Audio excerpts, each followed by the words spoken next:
नमस्कार, आप देख रहे हैं आज तक। आपके साथ मैं हूं सईद अंसारी। स्वागत है आपका दस्तक में। इस समय देश की राजनीति में सबसे बड़ा सवाल यह बना हुआ है कि बीजेपी अयोध्या में राम मंदिर के निर्माण की तारीख बताएगी या नहीं। 2019 चुनाव की आहट सुनाई देते ही संतों की ताबड़तोड़ बैठकें होने लगी। वीएचपी से लेकर संघ तक इसे लेकर सक्रिय हो उठा। लेकिन क्या ये लोग जनता से कटे हुए लोग हैं? क्योंकि राजधानी दिल्ली की हवा जहर बन चुकी है और इसका ख्याल न संतों को आता है और न ही सत्ता को।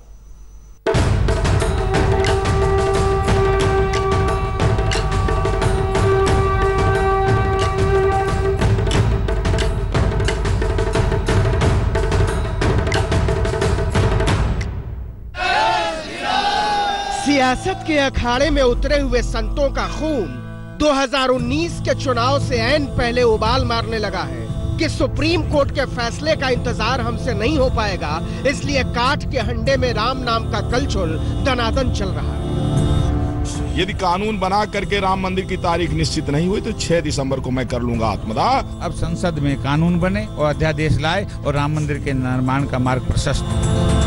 4.5 साल तक सत्ता की रबड़ी जमकर जीमने वाले भारत सरकार के मंत्री भी चुनाव से पहले राम नाम जपने लगे हैं कि नहीं होता बर्दाश्त, सुप्रीम कोर्ट के फैसले के चक्कर में पड़ना ही नहीं। राम मंदिर का भव्य निर्माण होगा, उसको कोई रोकेगा नहीं। रामलला जहां विराजमान है उनको कोई वहां से हटा नहीं सकता और वहां भव्य मंदिर का निर्माण होगा। रामलला की जन्मभूमि पर भव्य मंदिर का निर्माण दुनिया की कोई ताकत रोक नहीं सकती। रास्ता निकलेगा और दुनिया की कोई ताकत नहीं कि मंदिर बनने से कोई रोक सके। इन चेहरों को देख लीजिए। अपने आप को पूज्य, आदरणीय और अनुकरणीय बताने वाले ये चेहरे किस हिंदुस्तान में रहते हैं? जिस दिल्ली में बैठकर सुप्रीम कोर्ट को दरकिनार करके ये ईश्वर का घर बनाने के सपने देख रहे हैं, उसी दिल्ली राजधानी में इंसानों का दम घुटता है। क्या वाकई ये चिमटे, ये त्रिपुंड, ये टीके, ये गेरुआ, ये रामनामी, ये नारा, ये जयकारा, ये संत, ये महंत, ये संस्कारी, ये सरोकारी इसी हिंदुस्तान की बात करते हैं, या फिर इनकी दुनिया अलग है? एक अलग आसमानी दुनिया जो न बच्चों की परवाह करती है, न बुजुर्गों की, न औरतों की, न नौजवानों की। राम के नाम पर देश में कोहराम मचा देने की धमकी देने वाले इन गेरुआ वस्त्रधारियों, इन गणाधिपतियों की जुबान नहीं खुलती एक शहर को जहर में तब्दील कर देने पर।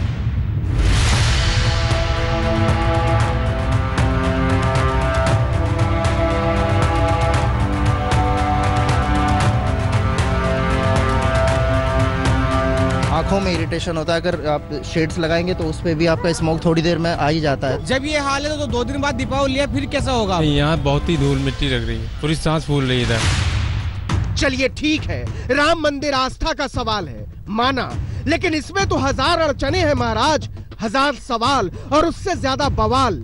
लेकिन ये कैसी संत चेतना है जो सांसों की परवाह नहीं करती? वो कैसी सियासी चेतना है जिसे फर्क नहीं पड़ता कि लोग जिंदा बचेंगे या मर जाएंगे? मुल्क के वो कैसे मालिक और मठों के वो कैसे महंत जो राम के घर के लिए लाखों घरों के दिए में तेजाब भरने पर आमादा है और 5 करोड़ लोगों की बस्ती के मौत के टीले में बदलते जाने पर उनकी जुबान को काट मार जाता है? क्यों?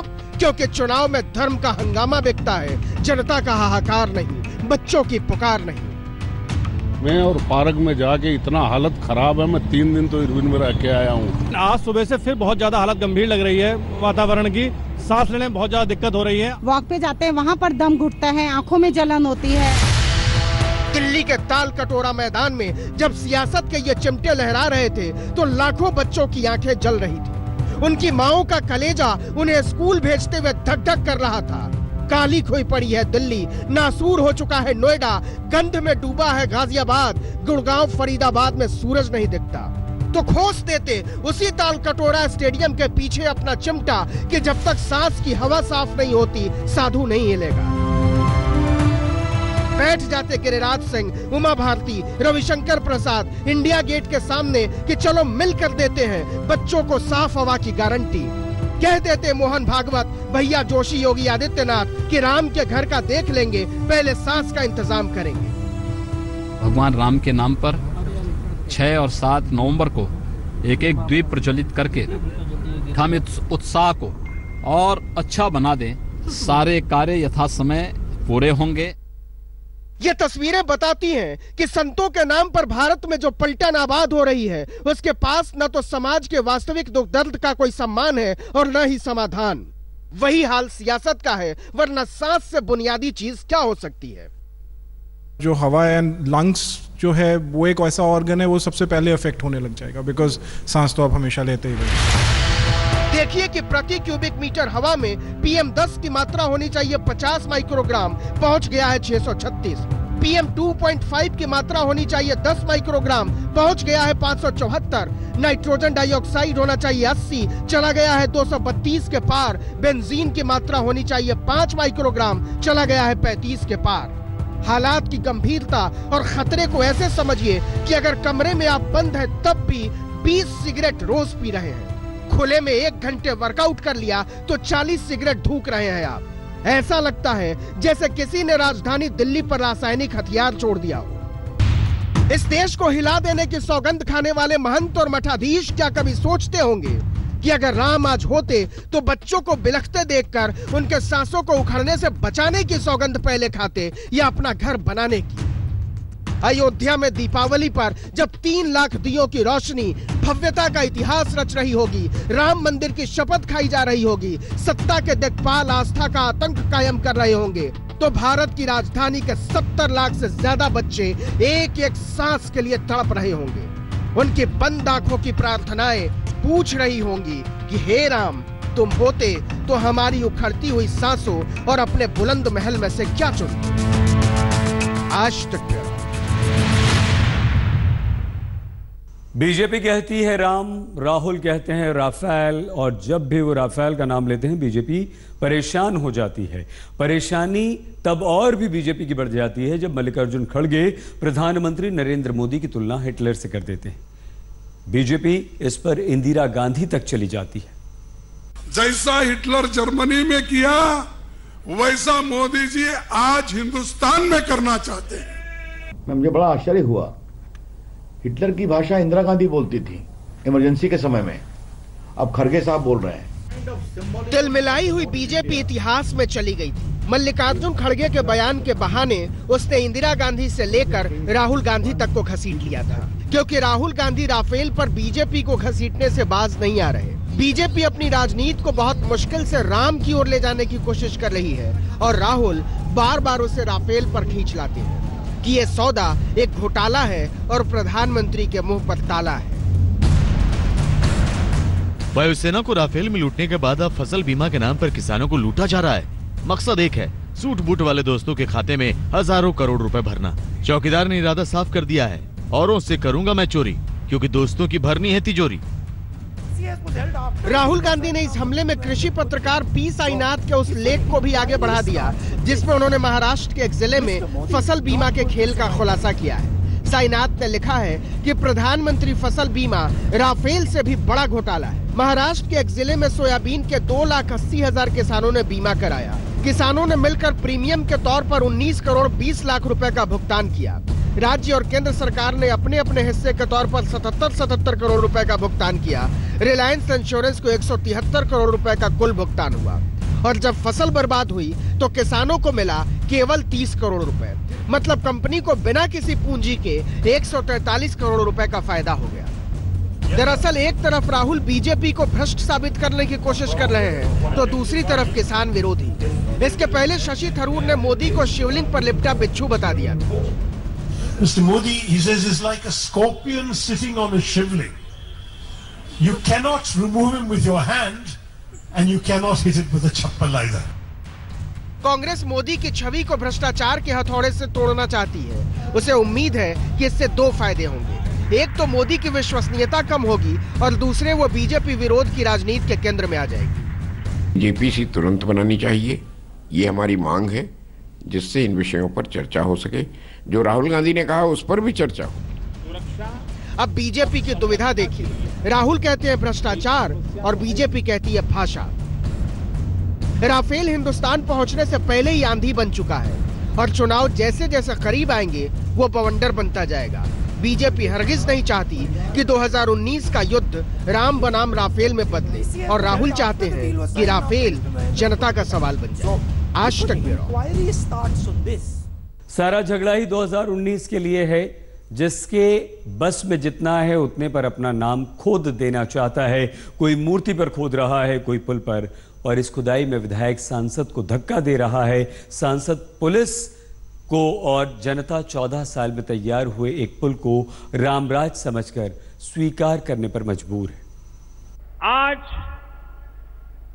ये वो पल होता है जो किसी राष्ट्र के इतिहास में हमेशा के लिए दर्ज हो जाता है और उसको मिटा पाना बहुत मुश्किल होता है। हस्ताक्षरों की होड़ लगी है। कोई इतिहास पर हस्ताक्षर करना चाहता है, कोई वर्तमान पर, तो कोई भविष्य तक की गारंटी कर लेना चाहता है। हस्ताक्षरों के इसी सिलसिले में दिल्ली के मुख्यमंत्री अरविंद केजरीवाल भी हस्ताक्षर का पुल बनाने पहुंचे थे। बोले तो सिग्नेचर ब्रिज। पूरी दुनिया में जितने भी इस किस्म के ब्रिज हैं, उसमें सबसे ऊंचा ब्रिज आपका सिग्नेचर ब्रिज है दिल्ली के लोगों का। चमचमाते हुए इस सिग्नेचर ब्रिज के समानांतर बीजेपी के सांसद मनोज तिवारी अपना हस्ताक्षर करने पहुंचे थे कि 1,500 के पुल में 32 करोड़ मेरा है, हमारा भी नाम लिखो। कि हम अपने लोकसभा के हर कार्यक्रम में लोकल विधायक को बुलाए हैं। सेंट्रल स्कूल का उद्घाटन हुआ तब भी। दिल्ली सरकार वालों को लगा कि जब मेट्रो पर हमारा नाम नहीं लिखा तो पुल पर आपका क्यों लिखे, रोक दिया। कई झगड़ों झमेलों में अपनी ताकत का हस्ताक्षर कर चुके आम आदमी पार्टी के विधायक अमानतुल्लाह खान ने धक्का दे दिया। मनोज तिवारी हिल गए, गिरते गिरते बचे, लेकिन इतने के बाद भी वो लौटे नहीं, अड़े रहे कि मंच पर बैठाओ। पुलिस ने निमंत्रण में नाम नहीं देखा तो रोक दिया। देश पर राज करने वाली बीजेपी के सांसद को तैश आ गया। उन्होंने दिल्ली पुलिस के एक बड़े अफसर पर अपने मुक्के का हस्ताक्षर कर दिया। वैसा ही हस्ताक्षर जिसके आरोप में दिल्ली पुलिस केजरीवाल के घर में घुस गई थी। अब मनोज तिवारी सरेआम पुलिस अफसर पर मुक्का चला रहे हैं तो इसे वो विकास पर हस्ताक्षर मानकर बैठी हुई है।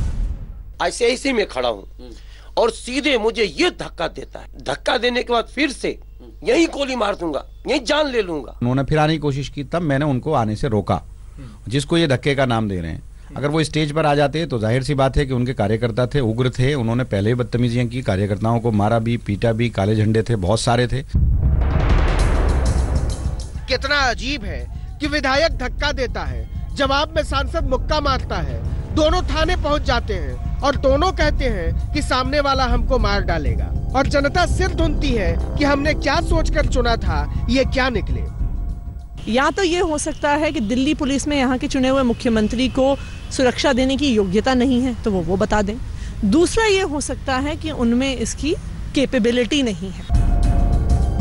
575 मीटर लंबे इस पुल को बनाने में 14 साल लग गए। 14 साल में राम जी का वनवास भी पूरा हो गया था।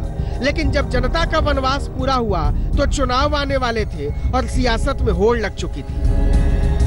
पटेल का श्रेय लूटने की होड़, पुल का श्रेय लूटने की होड़, मंदिर का श्रेय लूटने की होड़, बिजली का श्रेय लूटने की होड़। अगर सब तुम्हारा ही तुम्हारा है तो इन सब पर हमारा नाम कहाँ है। आज तक ब्यूरो।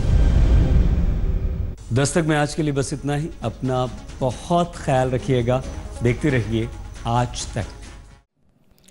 लेटेस्ट खबरों के लिए यूं ही देखते रहिए आज तक, और इस वीडियो के पसंद आने पर लाइक, शेयर एंड सब्सक्राइब करना ना भूलें।